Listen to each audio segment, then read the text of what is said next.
boa tarde a todos, a paz a todos também, que a paz de Deus possa estar em nosso coração, né? E um amigo me pediu um resumo da lição, né? Da lição da Casa Publicadora das Assembleias de Deus, é a lição 5, né? 3 de março de 2020. E eu quero compartilhar com você também, não apenas com um, mas com todos que estão assistindo este vídeo, né? Que fala sobre libertos do pecado para uma nova vida em Cristo. Libertos do pecado para uma nova vida em Cristo, né? O textuário da lição diz assim: mas Deus, que é riquíssimo em misericórdia, pelo muito amor com que nos amou, estando nós ainda mortos em nossas ofensas, nos vivificou juntamente com Cristo. Efésios capítulo 2, 4 e 5. A verdade prática diz assim: por meio da maravilhosa graça divina, fomos libertos do pecado, perdoados e salvos da condenação.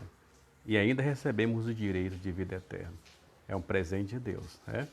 E esta lição, né, a leitura bíblica em classe está em Efésios capítulo 2, 1 a 10. E os objetivos? Os objetivos é refletir sobre a nossa natureza. Primeiro, refletir sobre a nossa natureza pecaminosa, né? E o apóstolo Paulo está dizendo aqui no capítulo 2, versículo 1 de Efésios, que diz assim: e vos vivificou, né? Vivificar. E vos vivificou, estando vós mortos em ofensas e pecados.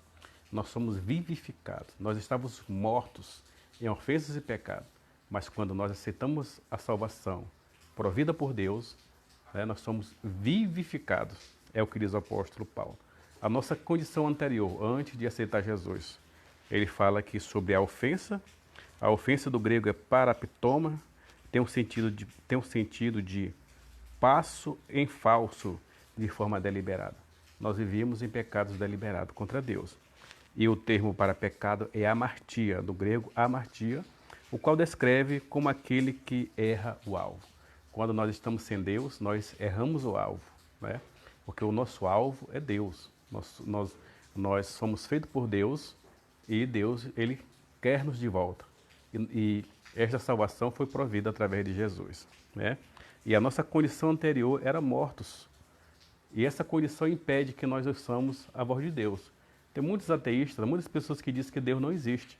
Mas, por quê? O pecado impede que eles ouçam a voz de Deus.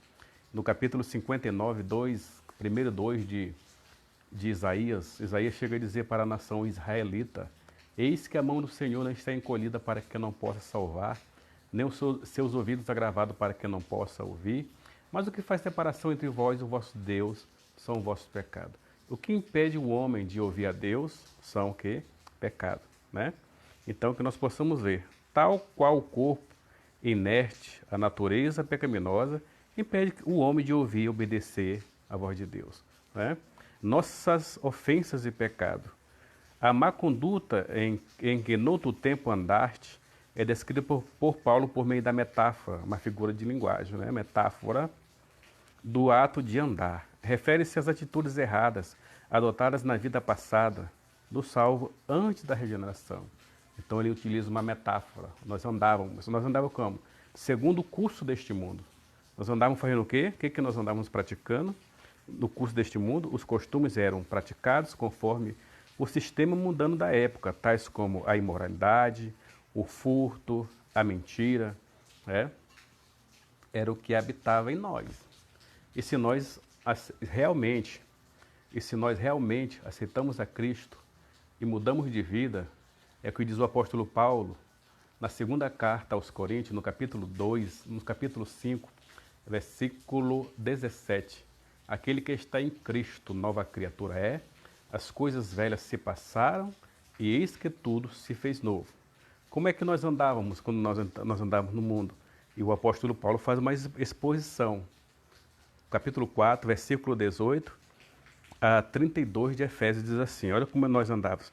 Entenebrecidos, ou seja, a mente negra, no conhecimento, no entendimento, separados da vida de Deus pela ignorância que há neles, pela dureza do seu coração, o quais, havendo perdido todo o sentimento, se entregaram à dissolução, para cometerem com avidez cometerem toda impiedade. Mas vós não aprendeste assim de Cristo, e é que o tendes ouvido, e nele fostes ensinado, como está a verdade em Jesus. E quanto ao trato passado, vos despojei do velho homem, que se corrompe pelos desejos, pela concupiscência, desejo sem freio do engano.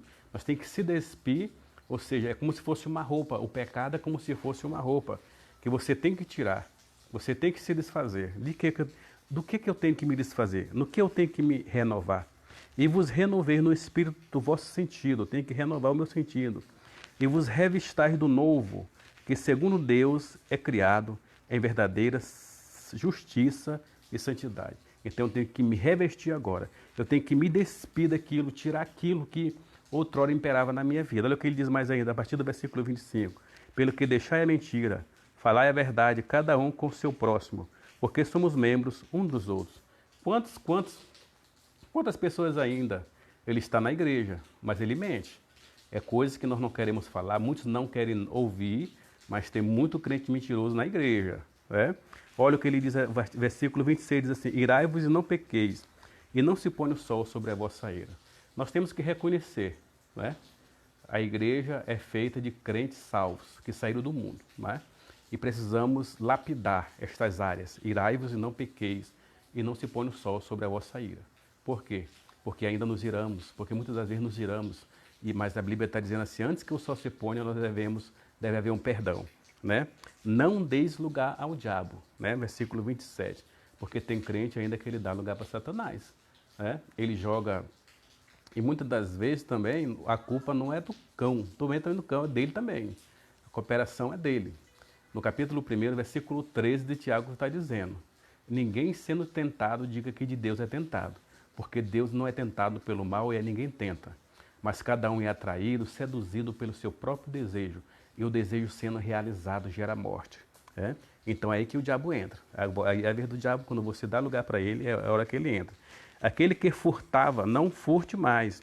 Antes trabalhe fazendo com as mãos o que é bom, para que tenha o que repartir com o que tiver necessidade. Aquele que furtava, não furte mais. Eu conheço pessoas, a gente conhece pessoas que ele está na igreja, mas ele continua furtando, ele continua enganando, ele não tem prazer em repartir com ninguém aquilo que ele ganha. Não saia da vossa boca nenhuma palavra torpe, mas só que for boa para promover a edificação, para que dê graça aos que a ouvem. Né?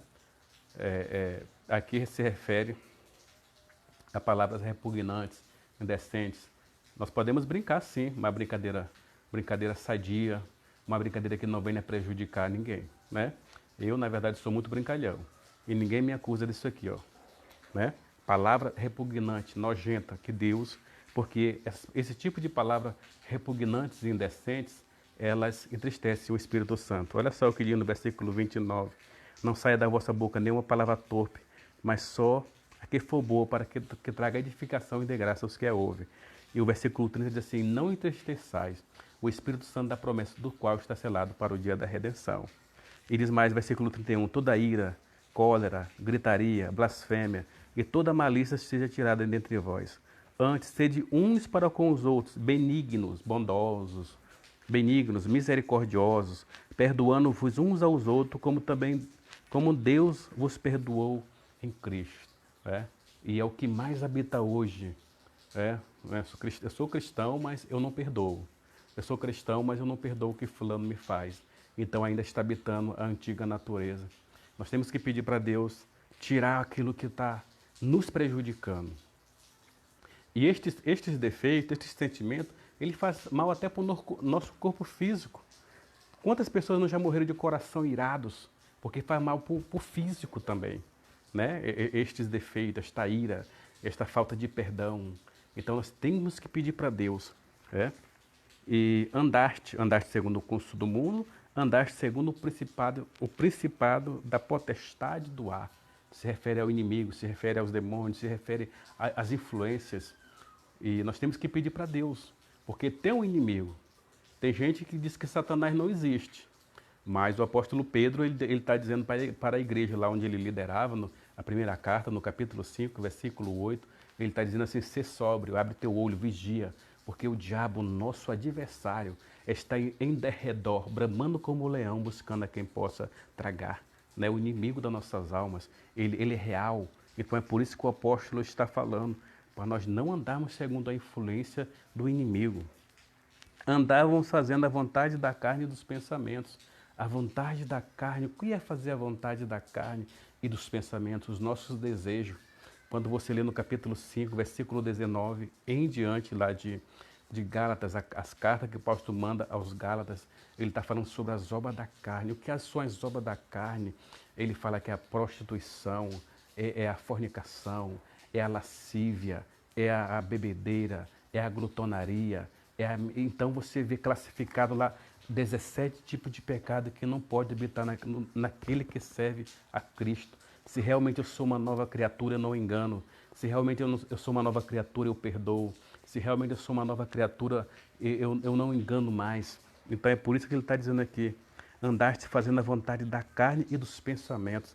O que tem que habitar agora no meu pensamento? Eu tenho que ler a Bíblia, capítulo 4, versículo 8 da primeira carta, ou seja, de Filipenses, chega a dizer assim, tudo que é bom, tudo que é de boa fama, se há algum poder, se há algum louvor, nisso pensai. É isso que tem que ocupar o meu entendimento agora, né? Vivificado pela graça. Aí você tem que entender que salvação não é por mérito, não. Salvação não é por subir ou descer monte. Salvação não é por fazer algo diante de Deus. Aí você lê Efésios, capítulo 2, versículo 8, 9 a 10, diz assim que pela graça sou salvos, por meio da fé. Isso não vem de vós, é um presente de Deus. Não vem de obras para que ninguém se glorie, porque somos feituras suas, criado em Cristo Jesus para as boas obras, a qual Deus preparou para que andássemos nelas.